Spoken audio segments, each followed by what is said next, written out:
নিজেও তো একটা সিনেমায় করতে রাজের সাথে। সবাইকে ঈদ মোবারক ফার্স্ট অফ অল, কারণ এটা আমাদের ঈদের সিনেমা।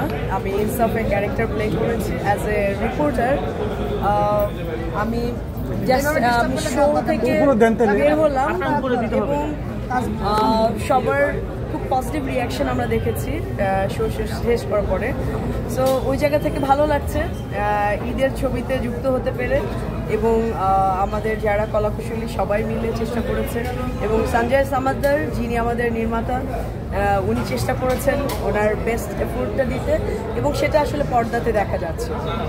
এবং রাজ বরাবরই ভালো অভিনেতা, কারণ যত্নশীল, সে অভিনয়ের প্রতি অনেক যত্নশীল, এটা আমরা সবসময় দেখেছি। আর দিনে দিনে সে নিজেকে শানিত করছে, এটা দেখে ভালো লাগছে। পরিমিতি বোধ যেটা সেটা তার আছে, এবং আমাদের ফারিন অনেক ভালো করেছে। এটা তার কমার্শিয়ালি প্রথম সিনেমা, এবং ফারিনের জায়গা থেকে ফারিন দুর্দান্ত। এবং আমি যেটা মনে করি যে ফারিন নেক্সটে যে সিনেমাগুলো করবে নিশ্চয়ই এটা ওকে অনেক ইন্সপায়ার করবে। এবং পুরা ইনসাফ টিম মানে প্রত্যেকেই, মোশাররফ করিম ভাই এবং আমি আরও যারা যারা আছেন মানে সবাইকে অভিনন্দন জানাবো। আর আমি হ্যাপি যে এই টিমের একটা পার্ট হিসেবে আমি এখানে যে ক্যারেক্টারটা প্লে করেছি। আমার মানে স্ক্রিনে দেখে এখন শান্তি লাগছে যে হ্যাঁ, I am happy to be part of ইনসাফ।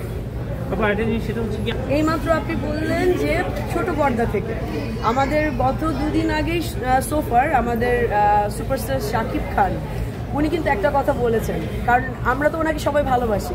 উনি কিন্তু বলেছেন যে ছোট পর্দা বড় পর্দা এটা আসলে কোনো বিষয় না, শিল্পী তো শিল্পী, সেটা যে কোনো মাধ্যমেরই হতে পারে। এবং এই বিশ্বাসটা শাকিব খানের সাথে এটা আমিও বিশ্বাস করি। এবং শিল্পী মানে আমরা যারা আছি তারা সমাজকে কিছু দিব, মানুষকে এন্টারটেইন করব, এবং সামগ্রিক অর্থে শিল্পীদের দায়িত্ব অনেক।